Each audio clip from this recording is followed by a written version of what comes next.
কইতে কইতে রোজার 25টা গেছে গিয়া, আর মাত্র 3 থেকে 4টি আছে।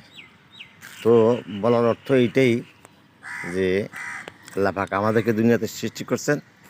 আল্লাহ পাকের অনেকগুলো কুদরত, এগুলা যদি আমি বুঝতে পারি, দেখতে পারি, চিন্তা করতে পারি, আমার ভিতরে মারেফত ঢোকে। আর মারেফত পাইলে আল্লাহর সাথে ডাইরেক্ট হটলাইন হবে। সেটা কি? আমরা ভাত, মাছ, শাক, সবজি, ফল মূল সবই খাই। একই খানা বাপে খাইয়া বিরুদ্ধ হয়।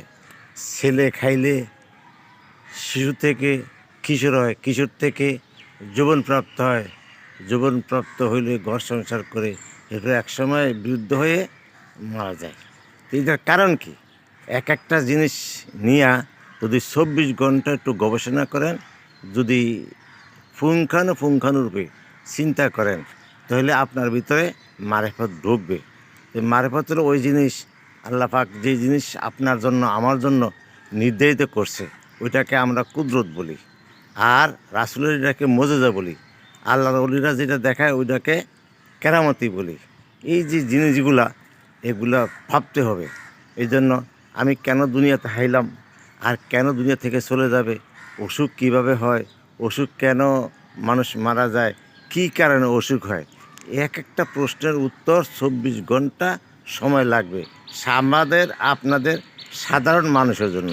আর যারা স্কলার, যারা বুজুর্গ, তাদের তো আরও অনেক সময় লাগবে। এই জন্য চিন্তা করতে হবে যে আমরা দুনিয়াতে কয়দিন আছি, কয়দিন থাকব, আর চলে যাব কোথায় বা যাব, আমাদের শেষ ঠিকানা কোথায়। এই জন্য বুজুর্গানের দিন বলেন যে আমরা যখনই শুইতে যাব, সারাদিন কি কাজ করছি এগুলা চিন্তা করব।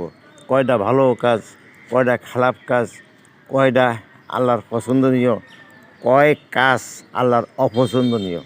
যদি আল্লাহর পছন্দনীয় কাজ হয়, ওইটাই ন্যাক আমল, ওইটাই মরার পরে কবরে, হাসরে, মিজানে, পুলসিরাতে আপনার জন্য আমার জন্য বিরাট সহায় হবে। আর এই উসিলাই আল্লাহ পাক আমাদেরকে জান্নাত দিবে। আর যদি আল্লাহ রসুলের